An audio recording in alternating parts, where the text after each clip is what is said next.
Welcome everyone. हम पढ़ रहे थे यूवी विजिबल स्पेक्ट्रोस्कोपी के बारे में और लास्ट लेक्चर तक हमने डिस्कस किया था कि स्पेक्ट्रोस्कोपी क्या होती है, उसके बाद इलेक्ट्रोमैग्नेटिक स्पेक्ट्रम किसे कहते हैं, स्पेक्ट्रम के अंदर जो इलेक्ट्रोमैग्नेटिक रेडिएशन है वो मैटर से इंटरेक्ट क्यों करती हैं, उसके बाद जो स्पेक्ट्रा है हमारा यूवी विजिबल स्पेक्ट्रा वो कौन से रीजन को इलेक्ट्रोमैग्नेटिक स्पेक्ट्रम के अंदर कंसीडर करता है, किस तरीके से ये एब्जॉर्प्शन स्पेक्ट्रा है, एब्जॉर्प्शन इमिशन स्पेक्ट्रा के बारे में हमने जाना। फिर हमने कौन सी ट्रांजिशन होती है यूवी विजिबल की जो रेंज है यानी 200 से 800 नैनोमीटर की जो रेंज है वेवलेंथ की, वो रेंज वाली रेडिएशन क्या इंपैक्ट डालती है, कौन से एनर्जी लेवल में चेंजेस होता है, ये हमने जाना। उसके बाद हमने बात की थी ट्रांजिशन की, sigma to sigma star, pi to pi star, N to sigma star, N to pi star.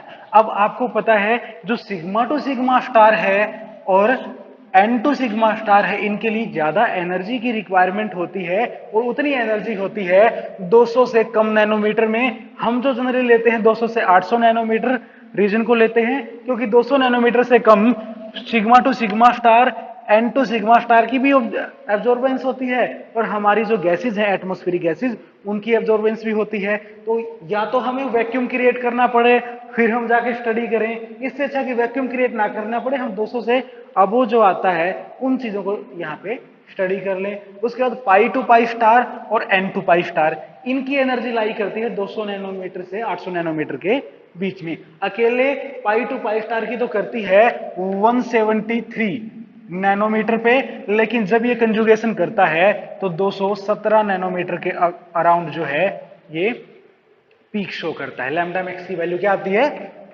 217 nanometre. तो हम किसको कंसीडर करते हैं मेनली यूवी विजिबल स्पेक्ट्रा में, pi to pi star and n to pi star.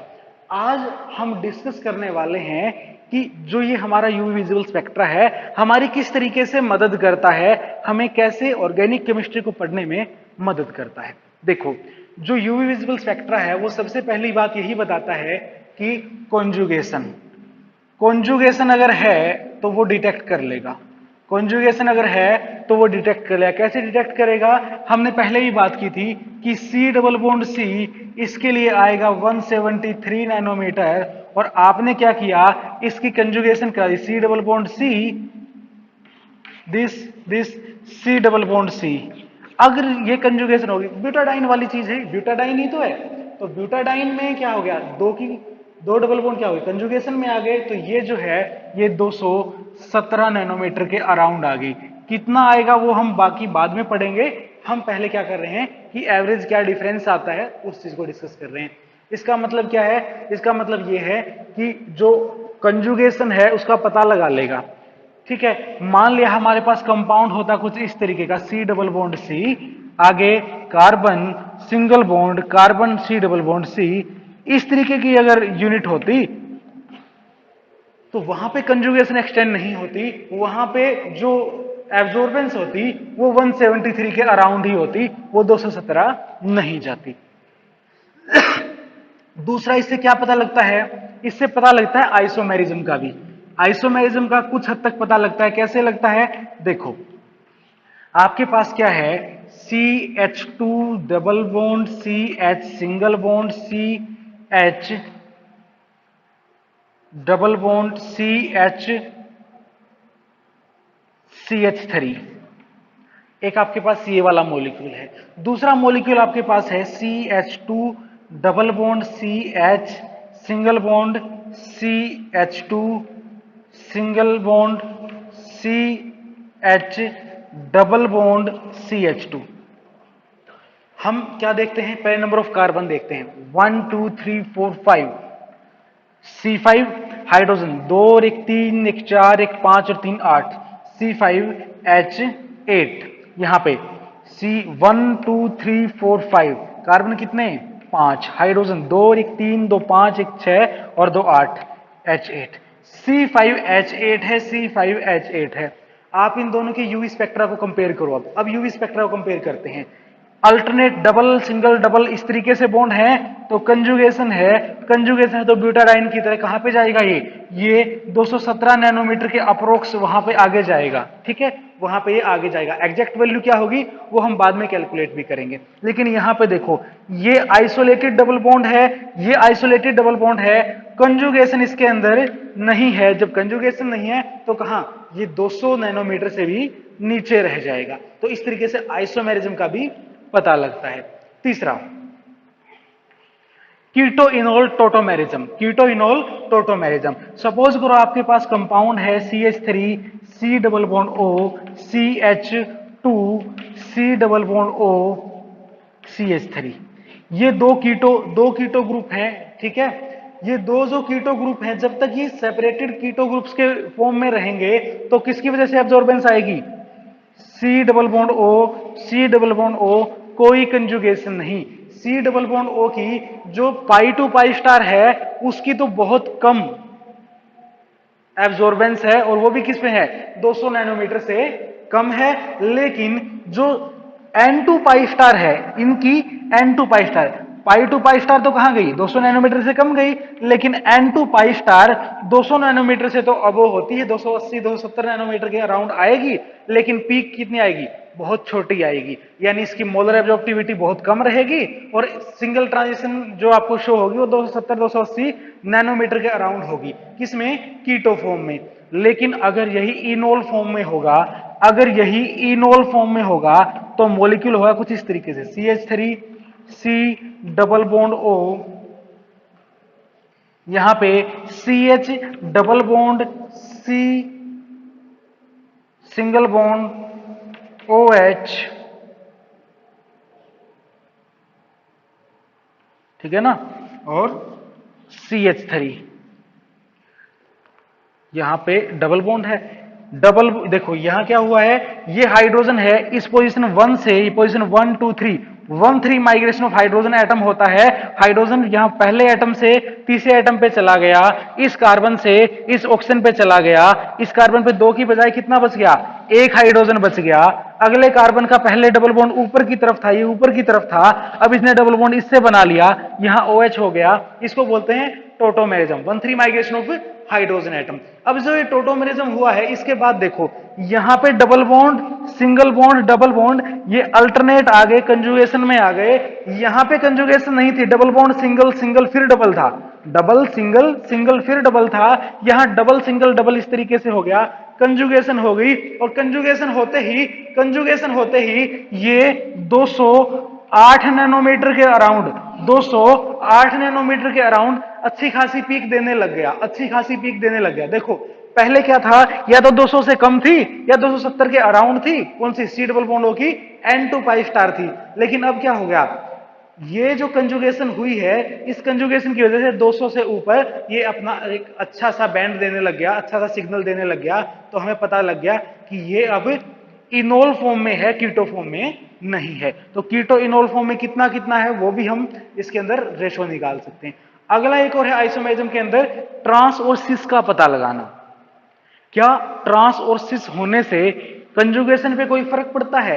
अगर trans और सिस होने से कंजुगेशन पे फर्क पड़ेगा फिर तो हमारा यूवी विजुअल स्पेक्ट्रोस्कोपी उसको अच्छे से बता पाएगा। देखो कैसे, स्टिल्बिन की बात करते हैं। स्टिल्बिन क्या होती है, देखो C डबल बॉन्ड C, यहां पे भी एक बेंजीन यानी फिनाइल ग्रुप, बेंजीन तो नहीं कहूंगा, फिनाइल ग्रुप लगा है, और यहां पे भी एक फिनाइल ग्रुप लगा है।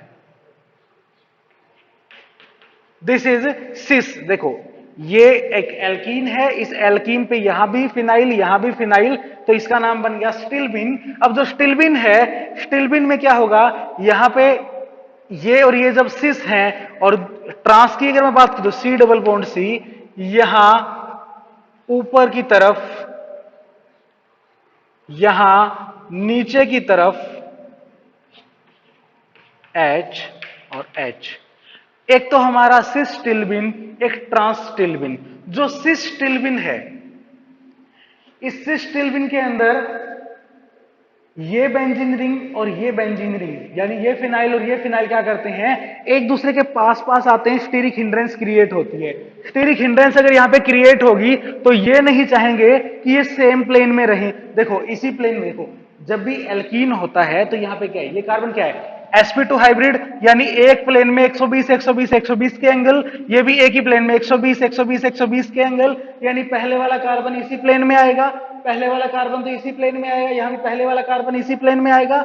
sp2 हाइब्रिडाइजेशन है, ट्रायगोनल प्लेनर ज्योमेट्री बननी है। अब उसके बाद जो पहला कार्बन है, अगर ये इसी प्लेन में रहे, दोनों की दोनों रिंग इसी प्लेन में रहे, फिर तो यहां पे कंजुगेशन इसी तरीके से, क्योंकि p ऑर्बिटल यहां भी pz perpendicular pz perpendicular pz perpendicular perpendicular perpendicular, लेकिन अगर ये स्टीरिक हिंड्रेंस क्रिएट करेंगी तो ये थोड़ा सा टिल्ट होंगी, मुड़ेंगी, झुकेंगी। उस केस में जो ये pz ऑर्बिटल यहां पे इस तरीके से था, जब ये झुकेगी तो इस तरफ चला गया, तिरछा हो गया, ऐसे था ये ऐसे हो गया, जैसे ये ऐसे हुआ, यहां तो परपेंडिकुलर और यहां किसी एंगल पे टिल्ट है, इनकी कंजुगेशन जो है वो कम हो जाएगी। जब कंजुगेशन कम हो जाएगी तो जो लैम्डा मैक्स की वैल्यू है उस पर क्या फर्क पड़ेगा?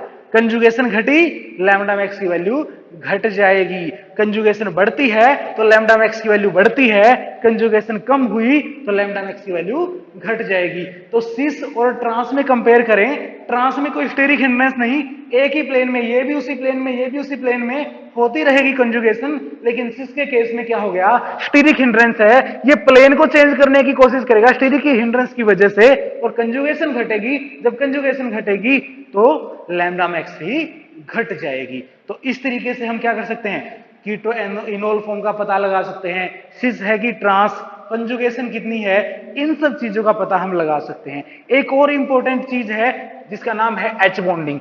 एच बॉन्डिंग का भी पता लगा सकते हैं। अभी एच बॉन्डिंग का पता कैसे लगता है? मान लिया आपके पास कीटोन है, C डबल बॉन्ड O, या एल्डिहाइड है, जो भी है, यहां पे मैं R, यहां पे R डैश ऐसे लगा देता हूं।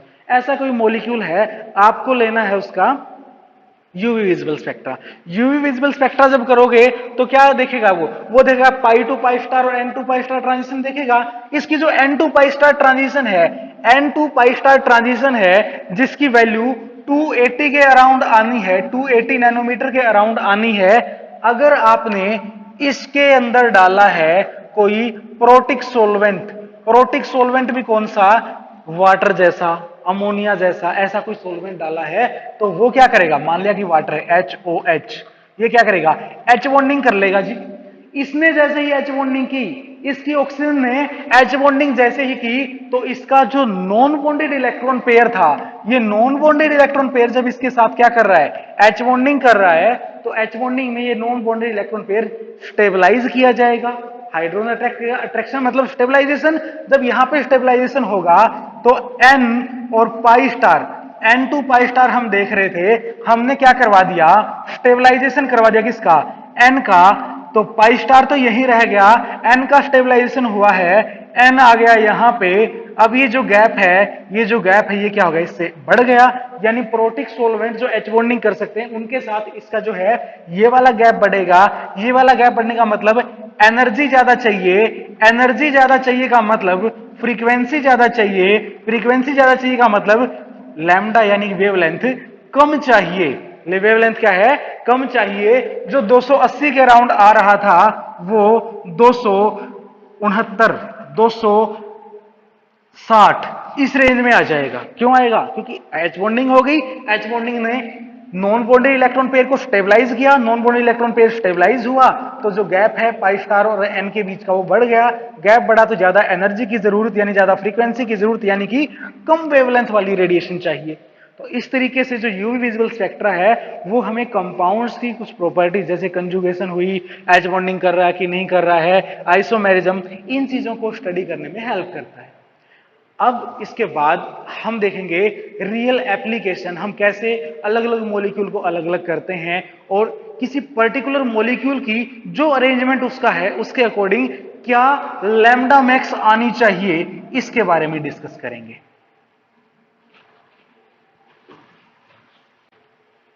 देखो, हमने बात की थी एल्कीन्स की, ठीक है। एल्कीन मैंने सबसे पहले ही कह दिया, C डबल बॉन्ड C जो है, जो इथीन जैसा मॉलिक्यूल है, इनके लिए जो वैल्यू आती है वो कितनी आती है? 173 या 175 नैनोमीटर के अराउंड, ठीक है। तो वुडवार्ड ने क्या किया, वुडवार्ड ने बहुत सारे ऐसे मॉलिक्यूल्स को स्टडी किया, बहुत सारे मॉलिक्यूल्स को स्टडी किया, और उनको स्टडी करने के बाद उसे लगा कि एक जनरलाइजेशन की जा सकती है, यानी अगर एल्कीन प्रेजेंट है, इसके साथ आगे क्या प्रेजेंट होगा, उसके केस में इसमें कितना एडिशन होगा, कितनी ये वेवलेंथ है, ये ज्यादा जाएगी भाई, 230 तक जाएगी, 275 तक जाएगी, जो भी चेंजेस आएंगे उन सब चीजों को क्या किया है, वुडवार्ड ने स्टडी किया। उन्होंने देखा कि भाई जब सिंपल है तो 173 और ब्यूटाडाइन है तो उसके केस में 217, ठीक है। तो उसने अलग अलग मॉलिक्यूल्स को स्टडी किया, उसके बाद जनरलाइजेशन दी, लेकिन इनकी जो जनरलाइजेशन थी उसमें कुछ एक जगह पे क्लैरिफिकेशन नहीं थी, यानी कि उसकी जो जनरलाइजेशन थी वो हर जगह फिट नहीं बैठ रही थी। तो इसके रूल्स को फिर से मॉडिफाई किया, यानी कि रीमॉडिफाई किया। किसने मॉडिफाई किया? फिशर ने। फिशर ने इसके जो रूल थे, वुडवार्ड के जो रूल थे, उनको मॉडिफाई किया, उन्हें और ज्यादा एक्यूरेट बनाया। मतलब एवरेजिंग तो इसका भी सही था, लेकिन फिशर ने क्या किया, स्कॉट एंड फिशर ने स्टडी किया, तो फिशर ने उन रूल को थोड़ा इनहांस किया। इनहांस करने के बाद जो लैम्डा मैक्स हम थ्योरेटिकली कैलकुलेट करेंगे किसी मॉलिक्यूल के लिए, और जो लैम्डा मैक्स एक्चुअल में आपका इंस्ट्रूमेंट बताएगा, इंस्ट्रूमेंट जो बताएगा वो, और आपने थ्योरेटिकल जो कैलकुलेट किया है, ये अप्रोक्सीमेटली सेम आते हैं, बस 2 से 3 नैनोमीटर का फर्क आता है, जो कि बहुत ज्यादा नहीं है, बहुत ज्यादा नहीं है। यानी कि उसके जो रूल हैं वो काफी हद तक सही हैं, ठीक हैं। तो हम Woodward and modified by Fisher, Woodward Fisher rule पढ़ेंगे। वुडवार्ड फिशर रूल क्या कहते हैं?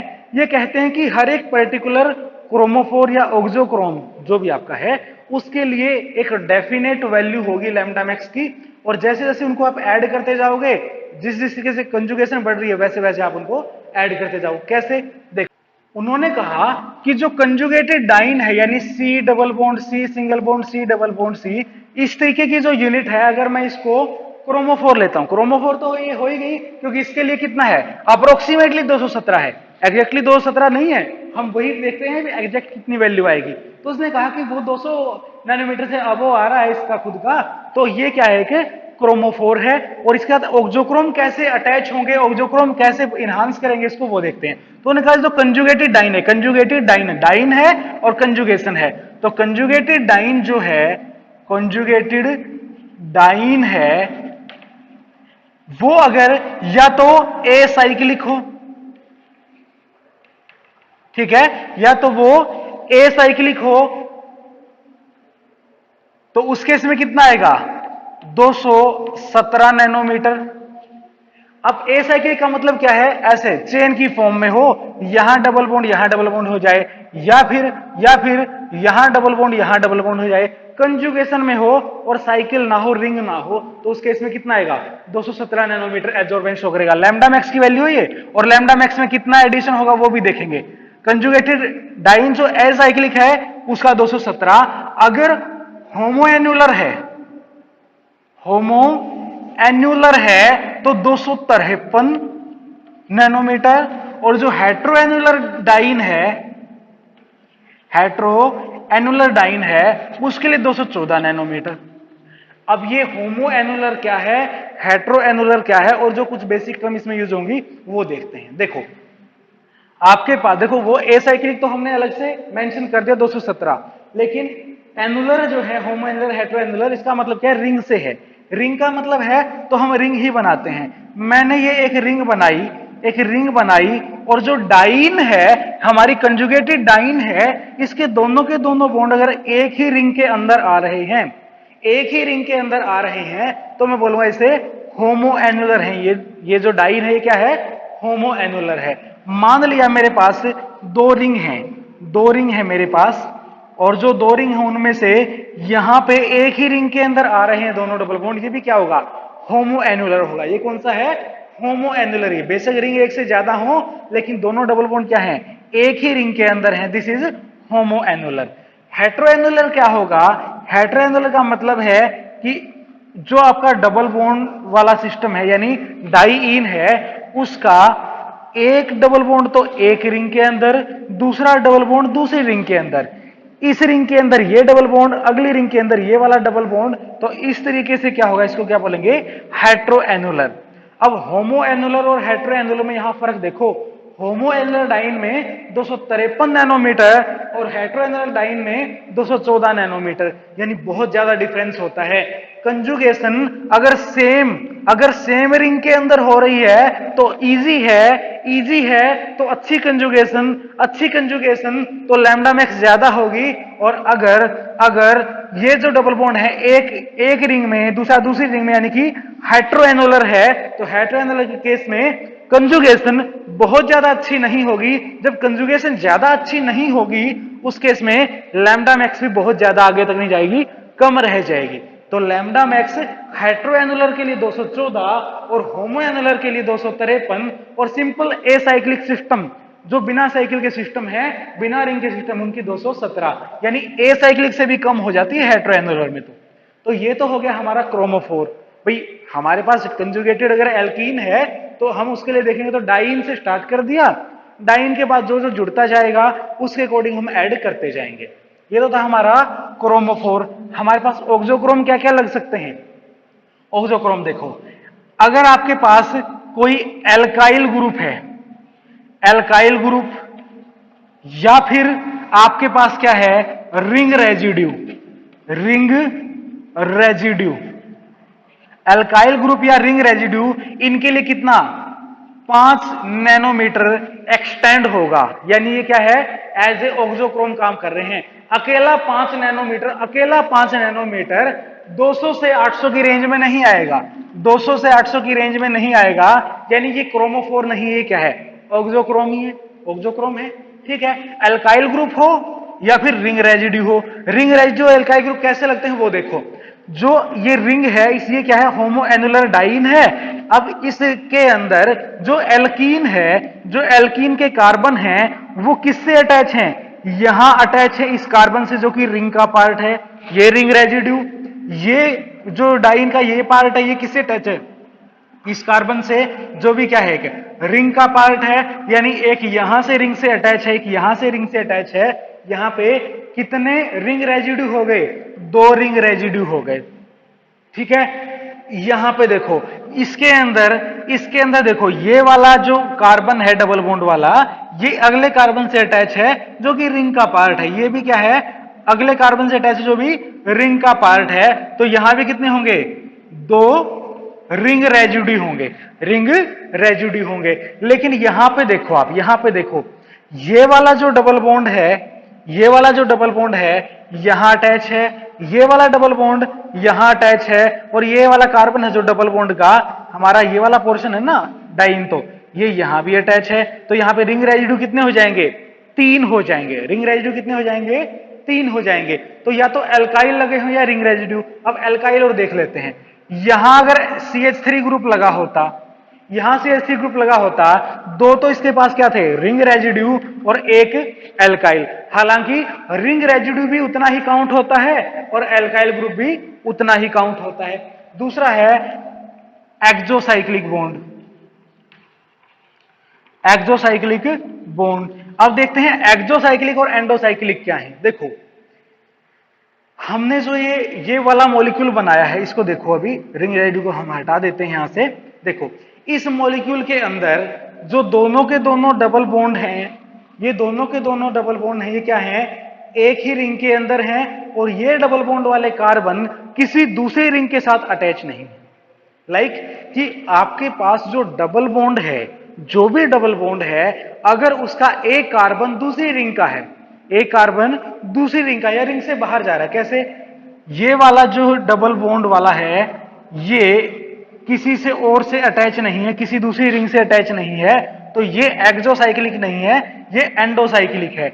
ये खुद की रिंग के अंदर है, एंडोसाइक्लिक है। इस मॉलिक्यूल को दोबारा देखो, इस मॉलिक्यूल को देखते हैं दोबारा से। इसके अंदर ही मैंने एक डबल बॉन्ड ये लगा दिया, एक डबल बॉन्ड ये लगा दिया। अब ये डबल बॉन्ड किसका है, अकेली इस रिंग का है, राइट वाली रिंग का है। ये डबल बॉन्ड सिर्फ राइट वाली रिंग का है, इसका इस रिंग से कोई ताल्लुक नहीं है। तो ये वाला इसका हो गया एंडोसाइक्लिक, अंदर की अंदर है। लेकिन ये वाला जो डबल बॉन्ड है, ये वाला जो डबल बॉन्ड है, ये इस रिंग के लिए तो एंडोसाइक्लिक है, इसके लिए तो क्या है, ये वाला डबल बॉन्ड पहली रिंग के लिए तो एंडोसाइक्लिक है, और दूसरी रिंग के लिए, दूसरी रिंग के बाहर जा रहा है ना डबल बॉन्ड, दूसरी रिंग से बाहर निकल रहा है, एग्जिट कर रहा है, तो एग्जिट कर रहा है, तो इस रिंग के लिए क्या है, ये इस रिंग के लिए ये क्या है, एक्सो बॉन्ड है। ठीक है, देखो सिंपल देखते हैं, और सिंपल देखते हैं। आपके पास ये मॉलिक्यूल है और ये मैंने डबल बॉन्ड लगा दिया। अब ये डबल बॉन्ड इस रिंग से बाहर जा रहा है, ये डबल बॉन्ड इस रिंग से बाहर जा रहा है, तो ये क्या है, एक्सोसाइक्लिक। ये क्या हो गया, एक्सोसाइक्लिक। एक्सोसाइक्लिक कौन सा हो गया, जो रिंग का सिर्फ एक कार्बन ले, बाकी बाहर रहे। इस रिंग के लिए ये एक्सोसाइक्लिक है, इस रिंग के लिए एंडोसाइक्लिक है। ठीक है, तो यहां से आपको पता चलेगा एक्सोसाइक्लिक बॉन्ड कैसा होता है। हम जो न्यूमेरिकल करेंगे वहां पे कैलकुलेट भी करेंगे। तो एक्सोसाइक्लिक डबल बॉन्ड के लिए भी क्या है, डबल बॉन्ड है एक्सोसाइक्लिक भी, एक्सोसाइक्लिक डबल बॉन्ड वो भी 5 नैनोमीटर काउंट करता है। बात रह गई किसकी, एक्सटेंडिंग कंजुगेशन। एक्सटेंडिंग कंजुगेशन, अगर एक एक्स्ट्रा डबल बॉन्ड है, एक्स्ट्रा डबल बॉन्ड है, यानी कि आपके पास ये इस तरीके की यूनिट थी, double bond, single bond, double bond. ठीक है, और इसके साथ क्या हो रहा है, यहां पे आके फिर डबल बॉन्ड आ गया, तो ये तो आपका क्रोमोफोर था, ये आपका एक्सटेंडिंग कंजुगेशन। एक कंजुगेशन एक्सटेंड कर दी, एक पाई बॉन्ड एक्सटेंड कर दिया, इस दो तो पहले थे ही, एक और आ गया, तो एक्सटेंडिंग कंजुगेशन के लिए 30 नैनोमीटर। और आपको पता है ना 30 नैनोमीटर भी 10 से 200 के बीच में नहीं आ रहा, तो 10 से 200 के बीच में नहीं आ रहा, यानी 200 से कम वाले में है, 10 से 200 के बीच में आ रहा है, 200 से 800 नहीं आ रहा, तो ये भी क्या है, ये भी क्रोमोफोर नहीं है। क्रोमोफोर तो 200 से 800 के बीच में आएगा, ये भी क्या है, ऑक्सोक्रोम का ही काम कर रहा है, ऑक्सोक्रोम का ही काम कर रहा है। और जो क्लोराइड या फिर ब्रोमाइड हैं, क्लोराइड या फिर ब्रोमाइड हैं, वो भी क्या करते हैं, 5 नैनोमीटर एक्सटेंड करते हैं। अगर क्लोराइड या ब्रोमाइड लगे हुए हैं, वो भी 5 नैनोमीटर एक्सटेंड करेंगे।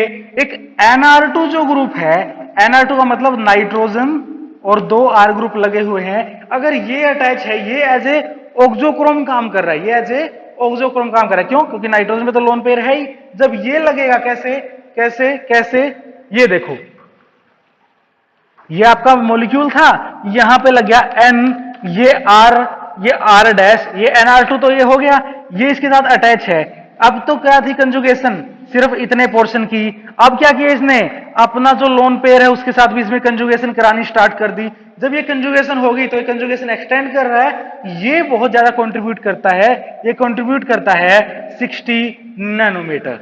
तो इस तरीके से जो कंजुगेटेड डाइन है, उनमें अलग अलग सब्स्टिट्यूएंट लगने से, अलग अलग ऑक्सोक्रोम लगने से क्या होता है, लैम्डा एमएक्स में चेंज आता है। और जो अब आप इन सबको ऐड करके निकालोगे ना किसी मॉलिक्यूल के लिए, वो अप्रोक्सीमेटली 2 से 3 नैनोमीटर का ही डिफरेंस मिलेगा एक्चुअल वैल्यू के।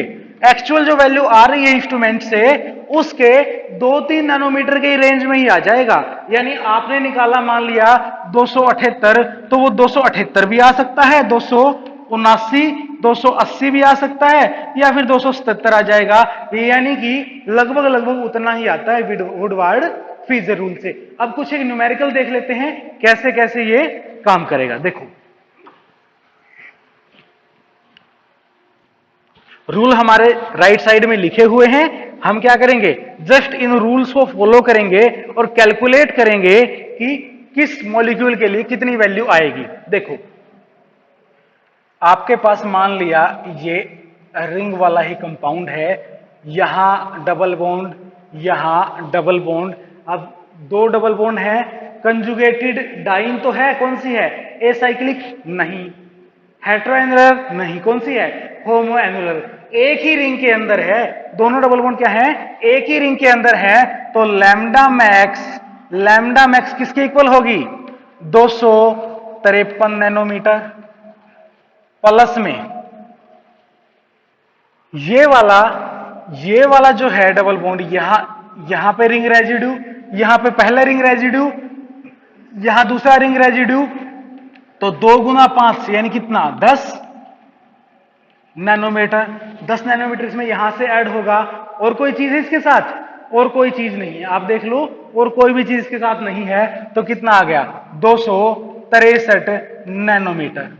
ठीक है, इसके लिए लैम्डा मैक्स की वैल्यू कितनी आएगी 263 नैनोमीटर। सपोज करो हमारे पास मॉलिक्यूल ये ना होके ये मॉलिक्यूल होता,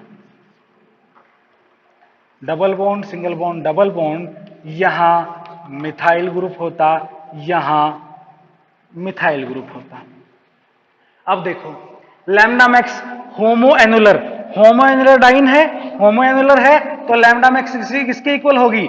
सबसे पहली चीज तो 253 नैनोमीटर, ये तो अपना क्रोमोफोर ही हो गया। अब इसके साथ क्या क्या जुड़ा है? ये एल्काइल ग्रुप, ये रिंग रेजिड्यू, ये रिंग रेजिड्यू। एल्काइल ग्रुप्स के लिए एल्काइल ग्रुप के लिए कितना है 5 ही होता है। कितने हैं? 2 हैं। 2 गुना 5 बराबर है 10 नैनोमीटर जुड़ेगा। उसके बाद रिंग रेजिड्यू कितने हैं? एक ये, टोटल 2 रिंग रेजिड्यू है। रिंग रेजिड्यू में कितना आएगा 2 गुना 5, क्योंकि रिंग रेजिड्यू के लिए भी कितना है 5 काउंट है, तो 2 गुना 5 बराबर है 10। कितना हो गया 253, 263, 273, 273 नैनोमीटर आएगा। यहां पे कितना आएगा 273 नैनोमीटर आएगा। एक्चुअल कैलकुलेट करोगे तो भी 274 तक जाएगा। ठीक है, और देखते हैं ये आपके पास एक रिंग थी, ये आपके पास दूसरी रिंग थी, यहां पे ये डबल बॉन्ड, यहां पे ये डबल बॉन्ड। ठीक है, और यहां पे मिथाइल ग्रुप है। ठीक है, अब यहां पे देखो ये जो डाईईन है ये कंजुगेटेड तो है, लेकिन ना तो एसाइक्लिक यानी बिना साइकिल के भी नहीं है, और ना ही ये होमोएनुलर। ये कौन सी है? हेट्रोएनुलर का मतलब इसके लिए लैम्डा मैक्स की वैल्यू कहां से स्टार्ट होगी? लैम्डा मैक्स इसी कैलकुलेट करें तो इसके क्रोमोफोर की जो वैल्यू है वो 214 नैनोमीटर।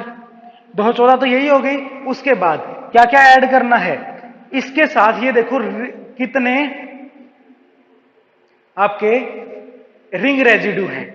इसके लिए एक तो रिंग रेजिड्यू यहां पे, दूसरा रिंग रेजिड्यू यहां पे, तीसरा रिंग रेजिड्यू यहां पे, चौथा रिंग रेजिड्यू यहां पे।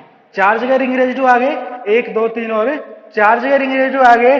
तो रिंग रेजिड्यू कितने हो गए? 4। 4 गुना में 5 बराबर है 20 नैनोमीटर, तो ये ऐड करवाएगा। रिंग रेजिड्यू कितना कराएंगे 20। अब एल्काइल ग्रुप कितने हैं? एक एल्काइल ग्रुप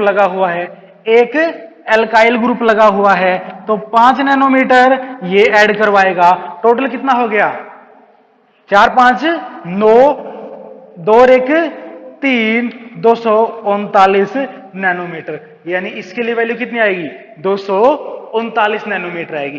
कैसा भी कॉम्प्लेक्स से कॉम्प्लेक्स मॉलिक्यूल ले लो, आपको तो जस्ट क्या देखना है 1 मिनट। हमने क्या कैलकुलेट किया? एल्काइल ग्रुप रिंग रेजिड्यू, लेकिन हमारा एक्सोसाइक्लिक बॉन्ड तो रह गया। एक्सोसाइक्लिक देखो, इस रिंग के लिए ये एक्सोसाइक्लिक है, इस रिंग के लिए ये एक्सोसाइक्लिक है, तो कितने? एक एक्सोसाइक्लिक तो इस रिंग के लिए हो गया, और इस रिंग के लिए ये वाला एक्सोसाइक्लिक है, मेरे वाली रिंग के लिए इस रिंग का ये वाला एक्सोसाइक्लिक है, तो दूसरा एक्सोसाइक्लिक ये हो गया। कितने हो गए टोटल? 2 एक्सोसाइक्लिक। तो यहां पे ऐड होगा, एक्सोसाइक्लिक रह गया। एक्सोसाइक्लिक कितना ऐड होगा यहां पे? 2 एक्सोसाइक्लिक हैं, 2 गुना में 5। एक्सोसाइक्लिक के कितने हैं 5, कितना 10 ऐड हो गया। कितना हो जाएगा यहां पे 20 10 30 5 35 4 39 10 49, 249 नैनोमीटर आएगा। 239 नहीं 249 आएगा। हमें कुछ भी नहीं छोड़ना है, ना तो हमें क्रोमोफोर छोड़ना, ना ऑक्सोक्रोम कोई भी हो वो छोड़ना। ऑक्सोक्रोम कैसे नहीं छोड़ोगे? आपको ये देखना है कि डबल बॉन्ड कहां आपका जो कंजुगेटेड डाइन है वो दूसरों के साथ इंटरेक्ट कर रहा है। जितना कंजुगेटेड डाइन इंटरेक्ट करेगा उतने ही हमारा जो ऑक्सोक्रोम है उनसे होने वाला कंट्रीब्यूशन बढ़ेगा। जितना हमारा जो कंजुगेटेड डाइन अटैच होगा किसी से उतना ही क्या होगा हमारा लैम्डा मैक्स की वैल्यू ज्यादा आएगी। तो इस तरीके से आप किसी भी मॉलिक्यूल के लिए निकाल सकते हो। एक और मॉलिक्यूल ले लेते हैं, एक और मॉलिक्यूल ले लेते हैं। अभी तक हमने होमो और हेटेरोएनुलर देखे हैं, हम सिंपल भी देख सकते हैं। सिंपल में क्या बुराई है? सिंपल में भी कोई बुराई नहीं है। ये आपका CH2 double bond CH single bond CH double bond CH single bond CH3 single bond CH3, ठीक है, और single bond CH double bond CH2। लो भाई, अब पता लग जाएगा, अब पता लग जाएगा। देखो, चाहे तो आप इसको ले लो, इस यूनिट को ले लो क्रोमोफोर, या आप इस यूनिट को ले लो, किसी भी यूनिट को क्रोमोफोर ले लो, ठीक है। मैंने स्टार्टिंग वाली ये वाली ले ली क्रोमोफोर, मैंने इसको क्रोमोफोर ले लिया, इसको क्या ले लिया? क्रोमोफोर ले लिया। Double bond single bond double bond, double bond single bond double bond, chromophore कौन सा हो गया? साइकिल नहीं बना हुआ, साइकिल नहीं बना हुआ, एसाइक्लिक है। एसाइक्लिक के लिए कितना? लैम्डा मैक्स की वैल्यू निकाल रहा हूं। एसाइक्लिक के लिए कितना? 217 नैनोमीटर तो था ही, क्रोमोफोर का था ही। उसके बाद 217 के बाद एक्सटेंड कर दी कंजुगेशन, इस डबल बॉन्ड के बाद सिंगल फिर डबल आ गया, extending conjugation, conjugation extension, conjugation extension कितना? 30 नैनोमीटर, 30 नैनोमीटर कंजुगेशन एक्सटेंड हो गई। उसके बाद देखो, इस एक्सटेंशन होने के बाद में हमारा जो पोलीन बना, ये पोलीन कहां तक फैला है? यहां तक फैला है। इस पूरे पूरे पोलीन में देखो कहां पे कोई रिंग रेजिड्यू या फिर एल्काइल ग्रुप अटैच है, कोई ऑक्सोक्रोम अटैच है। देखो, ये पूरा पूरा पोलीन बन गया। हमारे पास सिर्फ इतना था, हमने एक्सटेंड करवा दी कंजुगेशन, अब ये हमारा यहां तक हो गया। अब यहां तक में देखो कि कितने रिंग रेजिड्यू या एल्काइल ग्रुप या और दूसरे ऑक्सोक्रोम हैं। देखो, रिंग नहीं है तो एक्सोसाइक्लिक नहीं है, रिंग नहीं है तो एक्सोसाइक्लिक नहीं है, रिंग रेजिड्यू नहीं है, ठीक है, कोई हैलाइड नहीं है, अमाइन नहीं लगा हुआ, यानी ये तो नहीं लगेंगे, सिर्फ या तो एल्काइल ग्रुप मिलेंगे या कुछ और नहीं मिलेगा। तो एल्काइल ग्रुप देखो, एल्काइल ग्रुप देखो, एल्काइल ग्रुप कितने लगे हुए हैं? यहां इतने पे, क्रोमोफोर पे कुछ नहीं लगा था, लेकिन क्रोमोफोर की तो एक्सटेंशन कर दी ना हमने, कंजुगेशन बढ़ा दी ना, तो यहां बढ़ी हुई कंजुगेशन तक देखो। अब एक तो यहां पे मिथाइल ग्रुप, एक यहां पे मिथाइल। मिथाइल होना जरूरी नहीं, इथाइल हो सकता है, प्रोपाइल हो सकता है, कोई भी। एल्काइल का मतलब एल्काइल है। तो कितने एल्काइल ग्रुप? 2 एल्काइल ग्रुप, 2 गुना में 10, 2 गुना में 5, कितना हो गया? 10 नैनोमीटर। कितना हो गया यहाँ पे? 7, 3, 1, 4, 1, 5, 257 नैनोमीटर। तो इस तरीके से आपको हर एक चीज कंसीडर करनी है। कंजुगेशन एक्सटेंड हो रही है तो एक्सटेंडेड कंजुगेशन में देखोगे कितनी रिंग रेजिड्यू, कितने एल्काइल ग्रुप। अगर कंजुगेशन एक्सटेंड नहीं हो रही तो क्रोमोफोर तक ही देखोगे कितने रिंग रेजिड्यू, कितने एल्काइल ग्रुप। यानी कि आपको ये कहां तक देखना है? जहां तक आपकी कंजुगेशन जा रही है। एक और देखते हैं, एक और देखते हैं, ज्यादा अच्छे समझ में आएगा। आपके पास है एक रिंग, ठीक है, यहां पे डबल बॉन्ड और यहां पे डबल बॉन्ड, ठीक है, और इसके बाद यहां पे डबल बॉन्ड, यहां डबल बॉन्ड, यहां डबल बॉन्ड, यहां डबल बॉन्ड। अब ये अगर आप सोचने लग जाओ कि अगर मैं इनको लूं क्रोमोफोर, इसको क्रोमोफोर लूं तो ये हेटेरोएनुलर दिखेगा? नहीं, हेटेरोएनुलर नहीं होगा। क्यों? ये डबल बॉन्ड इस कार्बन के बीच में, इसको इस साइड लिखूं या इस साइड, कोई फर्क नहीं पड़ता। तो यहां से करूंगा तो भी होमो, अगर मैं इस साइड करूंगा तो भी इसके साथ होमोएनुलर। तो ये क्या है? होमोएनुलर बनेगा, होमोएनुलर बनेगा। मान लिया आपको लग रहा है कोई इस तरीके की यूनिट है, इस तरीके की यूनिट है, ये देखो,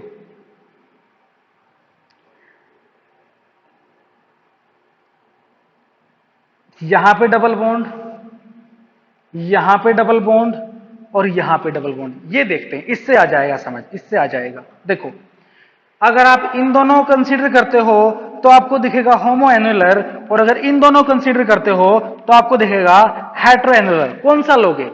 जिसके अंदर लैम्डा मैक्स सबसे ज्यादा जा रही है वो वाला लेना है। होमोएनुलर लोगे, यहां पे आपको हेटेरो भी दिख रहा है, इन दोनों से हेटेरो दिख रहा है, इन दोनों से होमो दिख रहा है, आप कौन सा लोगे? होमो एनुलर। जिससे आपको ज्यादा से ज्यादा कंजुगेशन दिखाई दे रही है वही लोगे, क्योंकि यहां पे कंजुगेशन हो तो रही है, तो हेटेरो एनुलर से नहीं, ये पहले आप होमो एनुलर लोगे। होमो एनुलर आपने ले लिया, होमो एनुलर के लिए कितना आएगा? लैम्डा मैक्स, लैम्डा मैक्स कितनी आएगी? 253 नैनोमीटर प्लस में 253 नैनोमीटर में क्या जोड़ोगे?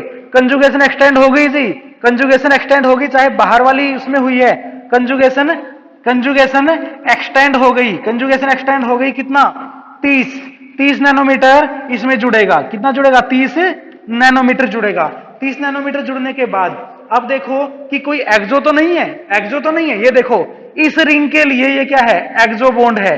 पूरे सिस्टम में तो एक्सो काउंट होगा, ये डबल बॉन्ड क्या है? एक्सो है। किसके? इस रिंग के लिए, क्योंकि इस रिंग के लिए एक कार्बन इसका ले लिया, एक बाहर चला गया। हाँ, इसके लिए तो ये एक्सो नहीं है, इस रिंग के लिए एक्सो नहीं है, इस रिंग के लिए एक्सो है, इसलिए इस रिंग और इस रिंग के अंदर ये, ठीक है। तो यहां एक्सो है, एक्सो कितने जुड़ेंगे? 5 एक्सो। एक्सो का कंट्रीब्यूशन कितना?